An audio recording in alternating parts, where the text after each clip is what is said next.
This is the Virginia Beach Police Department. You're going to be tested physically. You're going to be tested emotionally. You're going to be tested psychologically. And we absolutely are going to test your integrity. Nothing will be given to you. Period.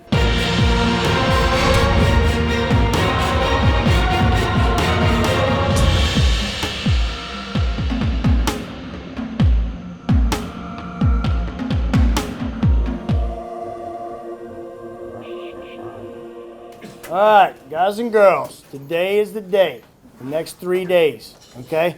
Just like I explained to you, all right? These right here, this is probably the most important out of all your training that you had up to this point. This right here can make you or break you, okay? This could send you home tonight. KSAs, knowledge, skills, and ability scenarios. KSAs is an interesting 3 days because it ties everything they've learned all together. The recruits are given their own training card, given a unit number, and they give them calls for service. And the entire Creeds facility is used, and they get dispatched just like they would be getting dispatched on the street.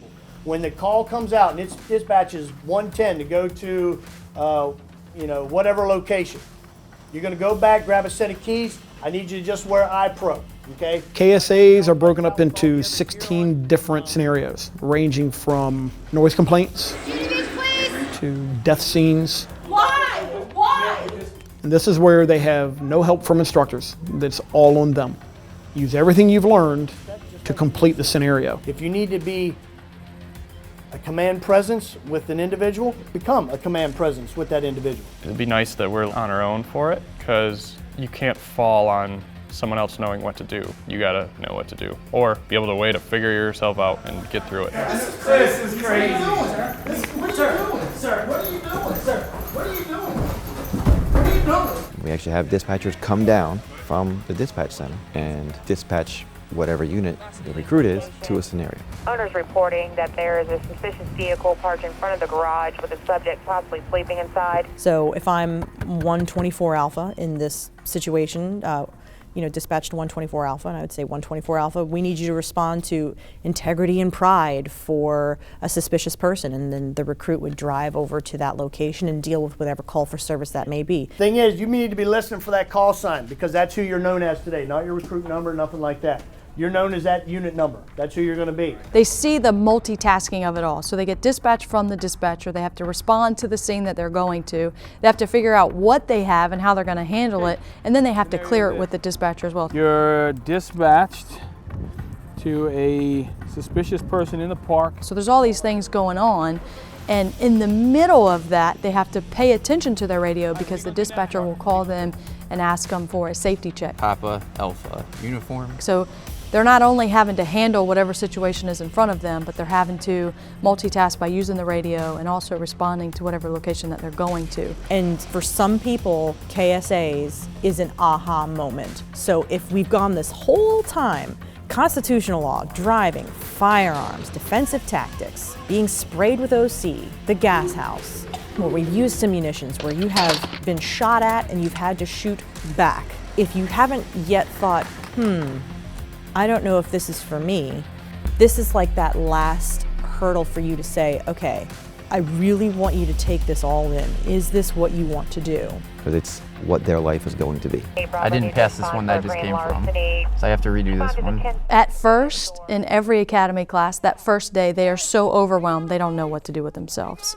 And so that's where we come in as the squad leaders and coach and mentor them and kind of walk them through things that they may have messed up on or make a mistake or have forgotten and things like that. And as the second and third day come along, when they get the hang of the radio and the dispatching and responding to those calls and things like that, they tend to really do pretty well with it overall as a whole. I did not threaten to kill you. I threatened to kill myself. I know I didn't do well. I felt like I had a lot of confidence going in. Officer Sharp, Virginia Beach Police Department. Here because the silent alarm went off. And then you get put in that real situation, and suddenly all the wheels come off the bus, and you're just grasping at memories of things that you half sort of know that you should do, maybe could do. Because guess what? That's cool, right? Yes, sir. Okay, what about this? Guess what's up? I thought I was really stellar, squared away, ready for it, and once you get put in that situation where you're really relying on everything you've been taught and taught so quickly, It's actually kind of hard to bring it all back really fast like that in a situation, especially with the high stress where you're being monitored. You've got your MPOs are there, they're watching you, they're judging you. You've got the instructor there, he's also evaluating you, and you're trying to figure out at that point if you can actually do the job. I don't know what it is. There's something.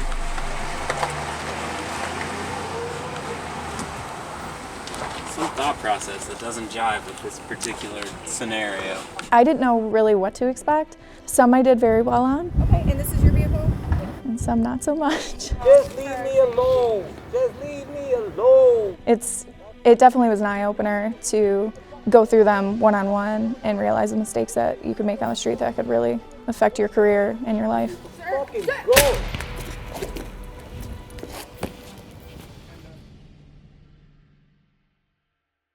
There was one certain KSA that I was on. It was a rape case, and it was, I would say, ultra realistic with the role players that we had there, the way she was yelling and the things she was saying, and it just kind of sinks in that this is real. Drop the weapon! Get it back! Get it back! They get a pretty good idea of a day-to-day of what could happen. And then really after that, our end of the year DCJS test.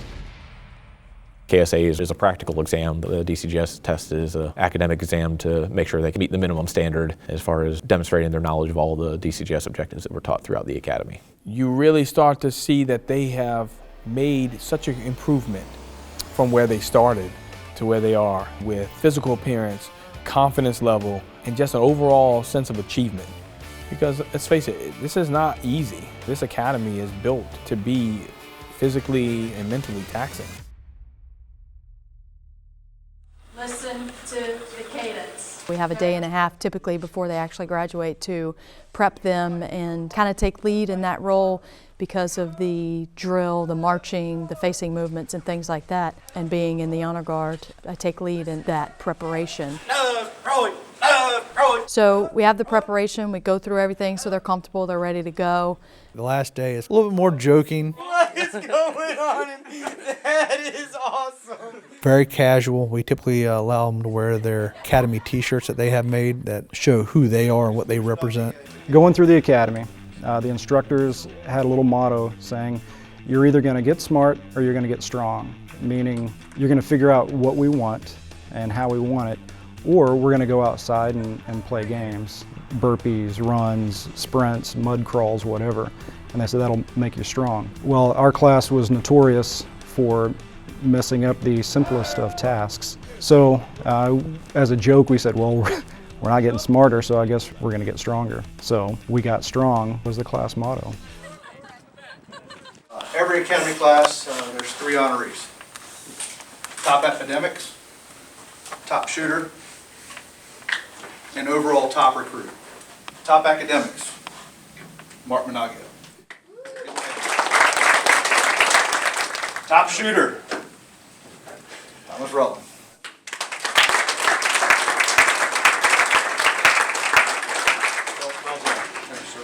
Well done. You guys had some pretty good competition with this large group. Across the board. Well done in every evolution.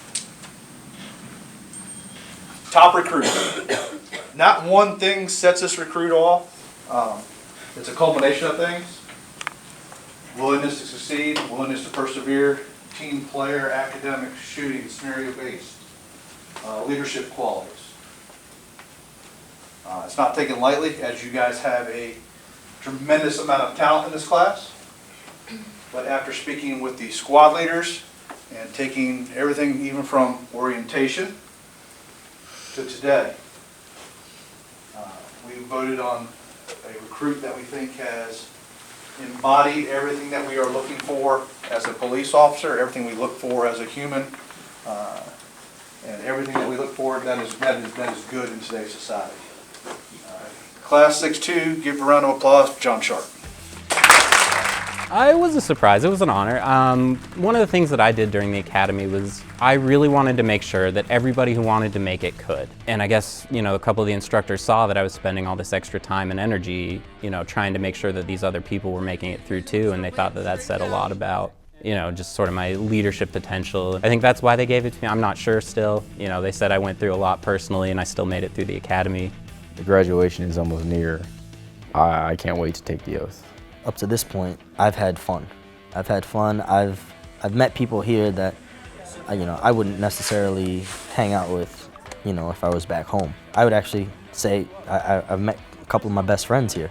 Throughout this whole process, you're looking down this tunnel and you're seeing this light thinking it's this train, because you don't know what's coming.